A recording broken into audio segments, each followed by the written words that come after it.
خصوصا على أفضلهم وخاتم النبيين محمد الأمين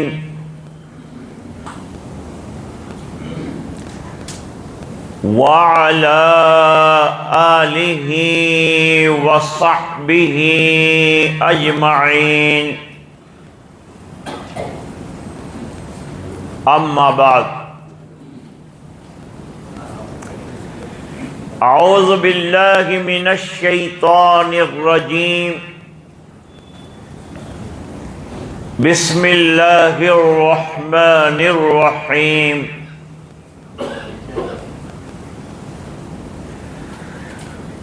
لقد كان لكم في رسول الله أسوة حسنة لمن كان يرجو الله واليوم الآخر وذكر الله كثيرا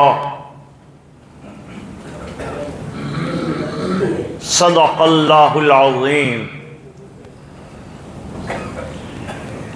اللهم صل على سيدنا محمد وعلى آل سيدنا محمد وبارك وسلم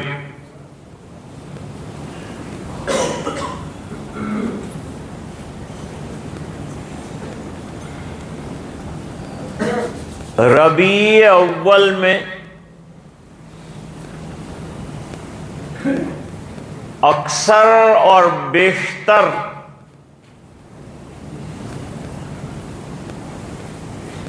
نبی کریم صلی اللہ علیہ وسلم کی سیرت کا بیان ہوتا ہے۔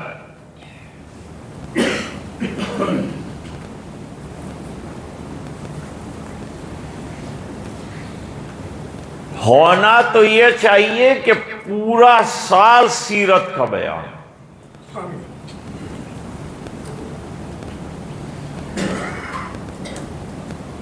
اور میرے نزدیک تو ہر بیان سیرت ہی کا ہوتا ہے۔ وہ کیسے؟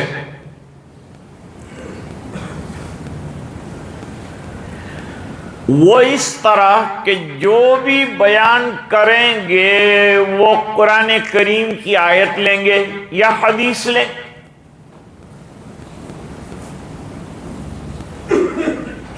قرآن کریم کی ہر آیت سیرت ہے،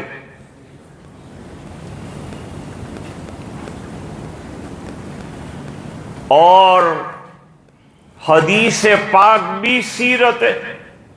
سرکار کا ارشاد ہے،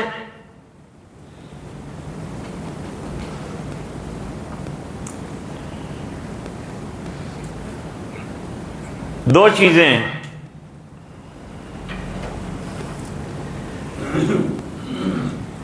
ایک ہے صورت، ایک ہے سیرت۔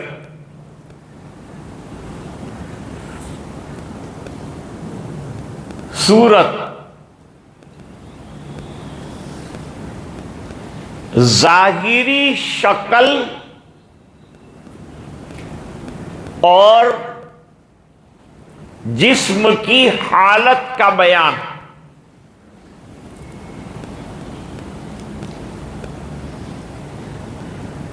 جیسے نبی کریم صلی اللہ علیہ وسلم کے بال مبارک کیسے تھے، یہ صورت۔ جیسے نبی کریم صلی اللہ علیہ وسلم کا رنگ مبارک کیسا تھا، جیسے رسول پاک صلی اللہ علیہ وسلم کے دندان مبارک کیسے تھے، یہ سب صورت ہے۔ اور صورت کا بیان جو ہے یہ بھی ثواب سے خالی نہیں ہے، کیونکہ آقا کی صورت بیان ہے۔ میری آپ کی صورت بیان کرنے میں کوئی فضیلت نہیں، لیکن ہم کو سرکار سے اتنی محبت ہے کہ آپ کے سراپا کا بیان کرنا یہ بھی جو ہے فضیلت ہے، ثواب ہے۔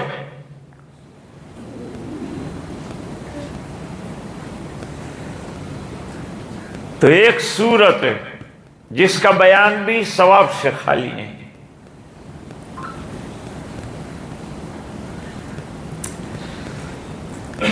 اب صحابہ کرام میں دو قسمیں تھیں،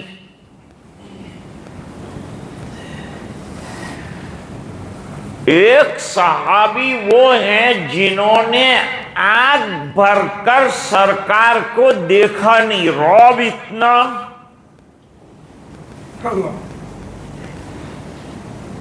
ہمت نہیں ہوئی کہ سرکار کو دیکھیں، اور صورت کا بیان نہیں کرتے کیونکہ انہوں نے دیکھا ہی نہیں۔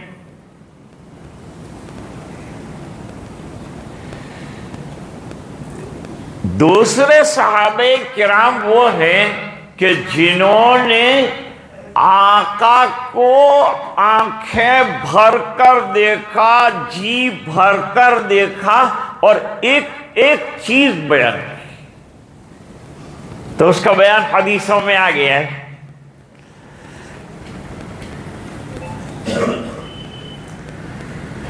اور دو قسم کے صحابہ کرام،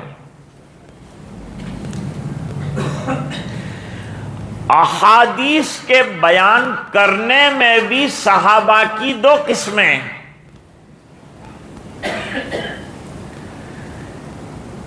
ایک وہ صحابی ہیں کہ حضور صلی اللہ علیہ وسلم کی حدیث بیان نہیں کرتے، ڈرتے ہیں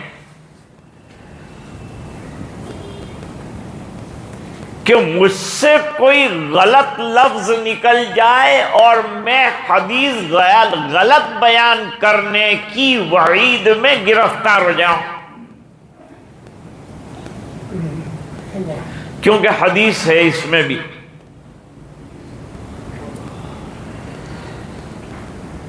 من کذب علی متعمدا فلیتبوا مقعدہ من النار، جس نے مجھ پر جان بوجھ کر جھوٹ بولا اس کو جہنم میں اپنا ٹھکانہ تیار دیکھ لینا چاہیے۔ یہ وعید ان کے سامنے تھی تو انہوں نے حدیث بیان نہیں کی، حالانکہ وہ رات دن سرکار کے پاس بیٹھے تھے۔ دوسرے ابو ہریرہ ہیں کہ بہت بیان کرتے ہیں احادیث، کیونکہ انہوں نے یاد بھی بہت کی، ان کے سامنے قرآن شریف کی ایک آیت رہی، قرآن کریم میں فرمایا کہ جو علم کو اور ارشادات رسول کو چھپائے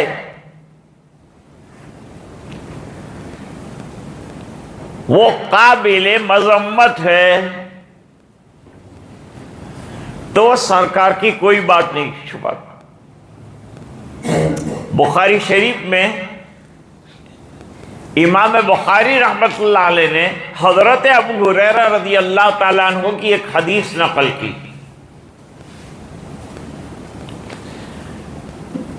فرماتے ہیں میرے پاس حدیث کے دو تھیلے ہیں، میرے پاس حدیث کے دو بڑے بیگ ہیں، ایک بیگ میں نے کھول دیا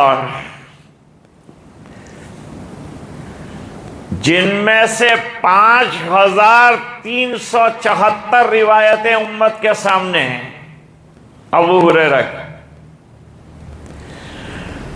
اور ایک بیگ میں نے نہیں کھولا اس میں وہ حدیثیں ہیں کہ اگر بیان کروں تو پہلے ہی نمبر پر میری گردن کاٹ لی جائے، تو میں نے بیان نہیں کی، کیونکہ امت کو اس کی ضرورت نہیں تھی، اس کو بیان نہیں کی۔ تو صحابہ کرام میں دو طبقے، حدیث کے بیان کرنے میں نہ کرنے میں، سرکار کی صورت بیان کرنے میں نہ کرنے میں۔ اب دوسری بات سنیں، دوسری چیز ہے سیرت۔ سیرت کس کو کہتے ہیں؟ آپ کے کارنامے اور آپ کے اخلاق اور آپ کی عادات مبارکہ، اس کا جب بیان ہوتا ہے تو اس کو سیرت کہتے ہیں۔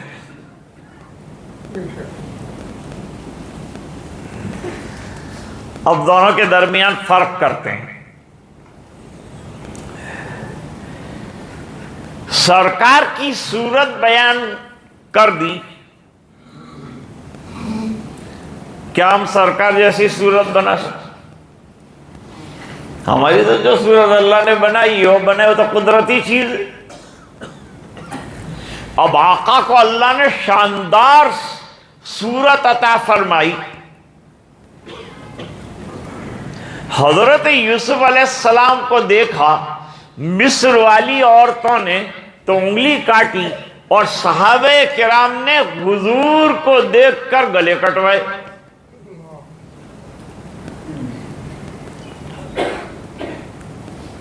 تو یہ مصر کی خواتین سے آگے، یہ عشق اتنا بڑا جانیں نچھاور کر دی، تو یہ دین پنپ رہا ہے، قربانیوں سے دین بڑا،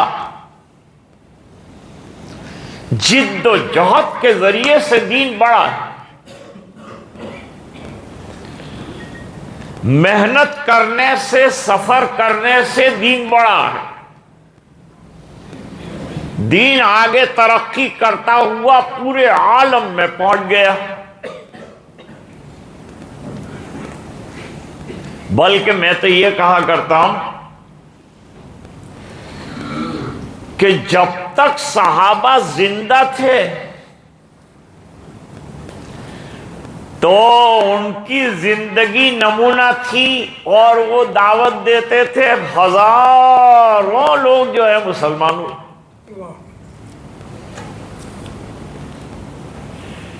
لیکن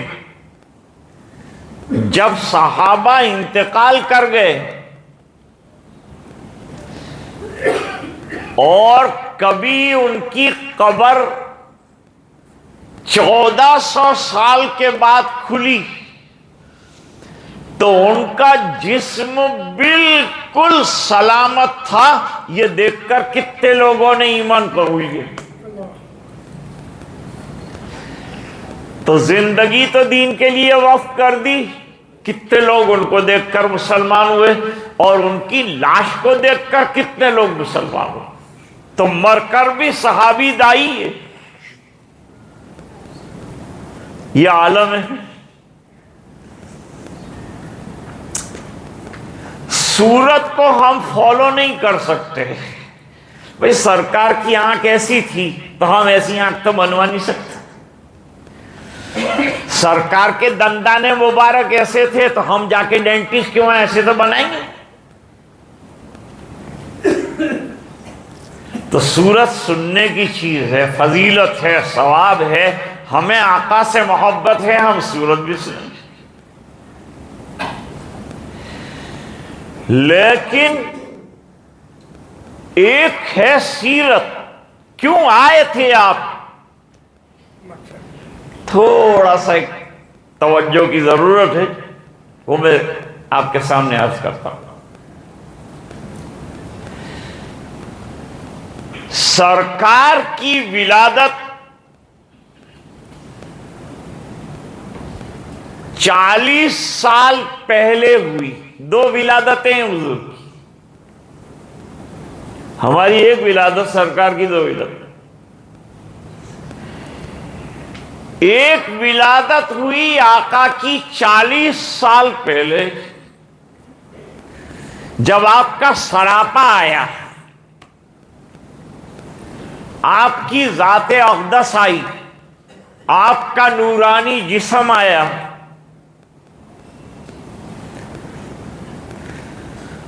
اور 40 سال کے بعد آپ کی دوسری ولادت ہوئی، ولادت روحانی، جب سرکار کو نبی بنایا گیا۔ اب جب سے آقا کو نبی بنایا گیا، اب قرآن سیرت ہے، اب احادیث سیرت ہے، اب پوری زندگی سیرت ہے۔ فالو کیجئے۔ سیرت فالو کرنے کے لیے آتی ہے، سورت فالو نہیں کر سکتی۔ ہاں، سورت میں کچھ چیزیں ایسی ہیں جو فالو کی جائیں گی، جیسے مرد داڑھی رکھے گا، سرکار کے چہرے پر داڑھی چمک رہی،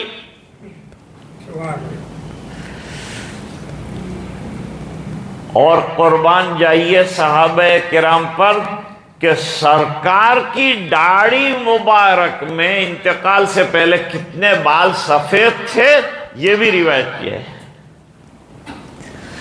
دنیا میں بہت سے لوگوں کی آٹو بایوگرافی آئی، لیکن آج تک کسی کی اتنی ڈیٹیل کے ساتھ آٹو بایوگرافی نہیں ہے کہ صحابہ نے بال بھی گن لیے کہ 17 بال سرکار کی داڑھی مبارک میں سفید ہیں۔ اچھا، بال کیسے رکھے سرکار نے، وہ بھی ہمارے سامنے آیا۔ بال رکھنے کا طریقہ بھی بتایا حضور، یہ سیرت ہے۔ 3 طرح کے بال آقا رکھتے تھے، اور فرمایا جب کٹواؤ، یہاں سے زیادہ وہاں سے کم، بیچ میں سے ٹوکرا ایسا نہیں رکھ۔ جب کٹواؤ تو ہر طرف سے بال برابر کٹواؤ، یہ سنت ہے۔ زلف رکھنا بھی سنت۔ سرکار کی زلفیں کبھی کندھے تک چلی جاتی تھی، پھر کبھی کٹواتے تھے پنٹھے، تو وہ جو ہے کان کی لو دوسرے کان کی لو تک اس طرح سے بال ہوتے تھے۔ اچھا، مانگ کیسے نکالتے تھے؟ حضور پاک صلی اللہ علیہ وسلم بیچ میں سے مانگ نکالتے، طریقہ بتا۔ ایک ہوتا ہے سدل اور ایک ہوتا ہے بیچ میں سے مانگ نکالنا۔ سدل کرنا یہودیوں کا طریقہ ہے، پیچھے سے سیدھا آگے سے پیچھے کی طرف بال لے جانا، یہ سدل کہلاتا ہے۔ یہودی رکھتے تھے، حضور نے فرمایا میں بیچ میں سے بال نکالوں گا۔ آپ نے جنرل ضیاء الحق کی تصویر دیکھی ہوگی، اس کے اندر بیچ میں سے وہ مانگ نکالتے۔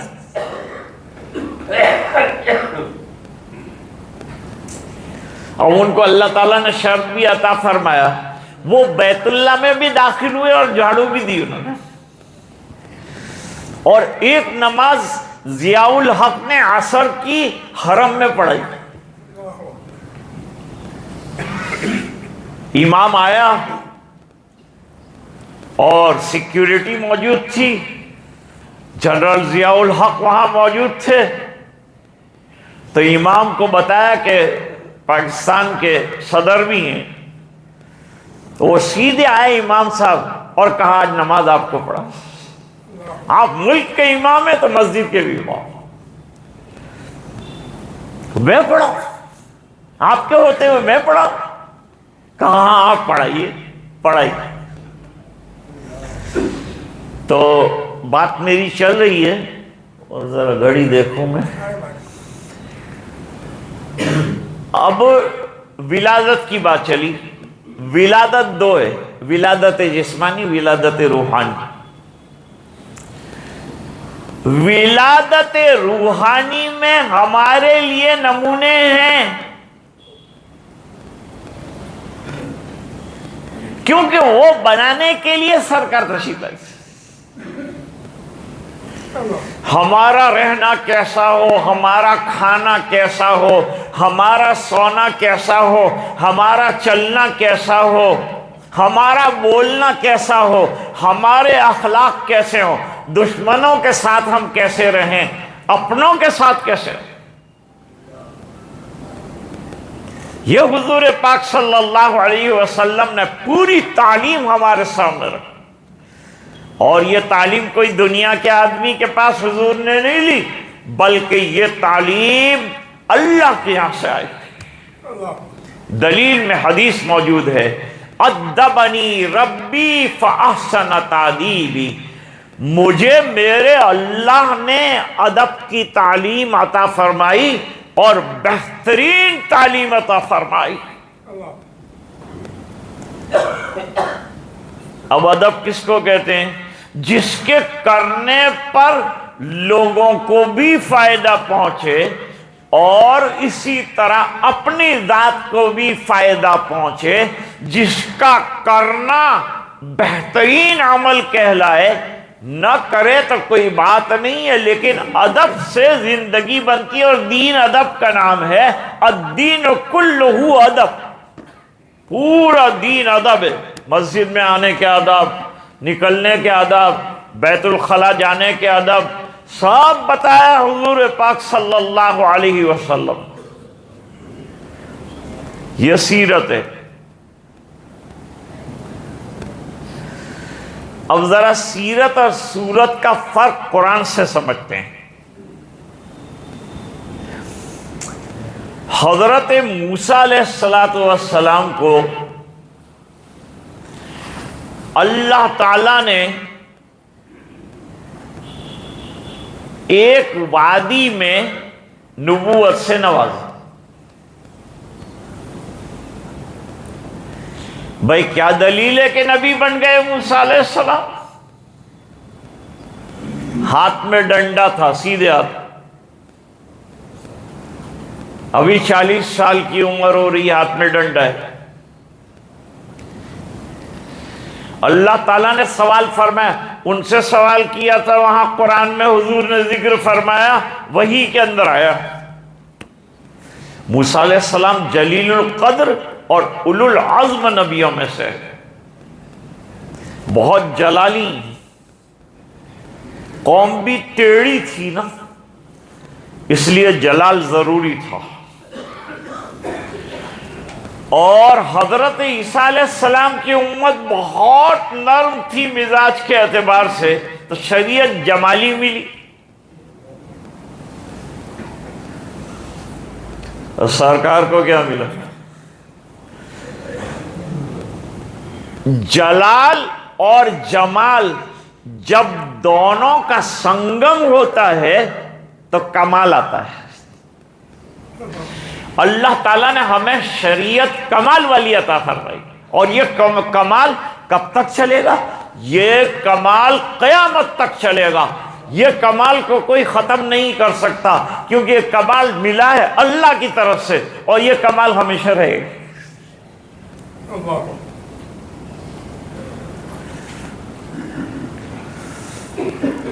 حضرت موسیٰ علیہ السلام سے اللہ نے سوال فرمایا، ما تلک بیمینک یا موسیٰ، تمہارے دانے ہاتھ میں موسیٰ کیا ہے؟ فرمایا قال ہی عصای، یہ میری لاٹھی۔ بس جواب ختم ہو گیا۔ لیکن حضرت موسیٰ علیہ السلام نے دیکھا گفتگو اللہ سے کا چانس ملے، بعد میں ملے نہ ملے، بات کو ذرا لمبا کیا جائے تاکہ یہ دوران اور یہ وقت لمبا ہو جائے محبت کا۔ فرمایا توکلوا علیہا وَأَحُشُّ بِهَا عَلَىٰ غَنَمِي وَلِيَ فِيهَا مَآرِبُ أُخْرَىٰ، میں اس پر سہارا بھی لگاتا ہوں۔ لکڑی کے فائدے وہ بھی بیان کی، لاٹھی پر سہارا لگاتا ہوں اور میری بکریوں کے لیے چارہ گراتا ہوں، اور آنے والے نبیوں میں کوئی ایسا نہ رہا جس نے نبوت سے پہلے بکریاں نہ چرائیں۔ اسے قوم کا رہبر بننا تھا، انہیں چلانا سیکھنے کے لیے پہلے بکریاں چلوائے تاکہ مزاج میں تواضع پیدا ہو جائے۔ بکریاں سر جھکا کے چلتی، اونٹ سر اٹھا کے چلتا۔ اونٹ نہیں چروائے، بکریاں چروائی۔ اور بکری کا مسئلہ ایسا ہے، 100 بکریاں چل رہی ہو، چرواہا تھک جاتا ہے، دو ادھر جاتی ہے دو ادھر جاتی ہے، دماغ کو کنٹرول میں رکھنا پڑتا ہے۔ تو قوم ایسی ہے، کوئی کیا کہے گا کوئی کیا کہے گا، تو زبان اور دماغ دونوں کو کنٹرول میں رکھے چلے۔ یہ سبق سکھایا۔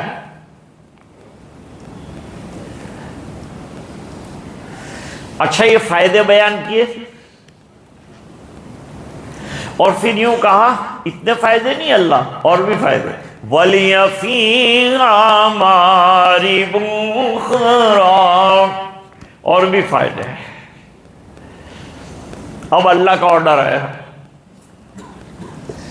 قَالَ أَلْقِهَا يَا مُوسَىٰ، اے موسیٰ اس کو زمین پر ڈال دو۔ فَأَلْقَاهَا فَإِذَا هِيَ حَيَّةٌ تَسْعَىٰ، ڈال دیا زمین پر لاٹھی کو، فوری طور پر وہ سانپ بن گئی۔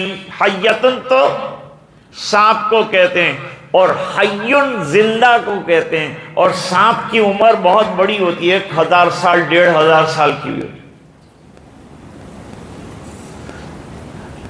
اب حیتن تو سانپ کو کہتے ہیں، یہ تو بڑی بات نہیں ہوئی۔ ایک جگہ قرآن میں فرمایا بڑا اژدہا بن گیا،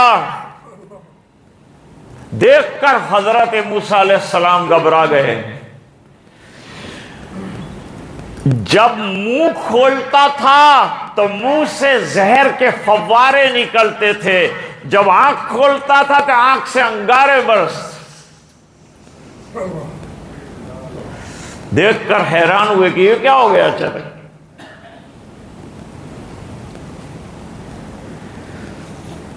اب اللہ نے آگے حکم فرمایا، دیکھ لیا یہ معجزہ دیا۔ معجزہ کیوں دیتے ہیں نبی کو؟ لوگ اکثر ہمارے پاس کہتے ہیں اولیاء کی کرامات بیان کرو گے، پھر نبی کا معجزہ پہلے ہے، کرامات بعد میں۔ صحابہ کی کتنی کرامات ہے، کتابوں میں لکھی۔ یہ کرامت کیسے نصیب ہوئی؟ آقا کے قدموں کی وجہ سے۔ تو فرماتے ہیں کہ اللہ نے فرمایا خُذْهَا وَلَا تَخَفْ، طبعی جو ڈر ہے آپ کو وہ بھول جاؤ، پکڑ لو یہ لاٹھی کو۔ بھئی ابھی ہم کو اگر کوئی بڑا اژدہا پڑا اور پکڑنے کے لیے کہے تو بڑا بہادر بھی نہیں کر رہے، تعویذات کرے گا اپنی بہادری۔ ڈرنے کو نہ کہا۔ اب آگے کا جملہ میرے کام کا ہے جو میں ثابت کرنا چاہتا ہوں۔ فرمایا سنعیدها سیرتها الاولی، ان قریب اس کی سیرت کو ہم بدل دیں گے۔ سانپ کی سیرت ڈسنا، زہر اندر ہونا، یہ سیرت ہے، وہ نظر نہیں آتا۔ اور یہ اژدہا لاٹھی بن جائے گا، یہ تو تم آنکھوں سے دیکھو گے۔ صورت آنکھوں سے نظر آتی ہے، سیرت اندر کی چیز ہے۔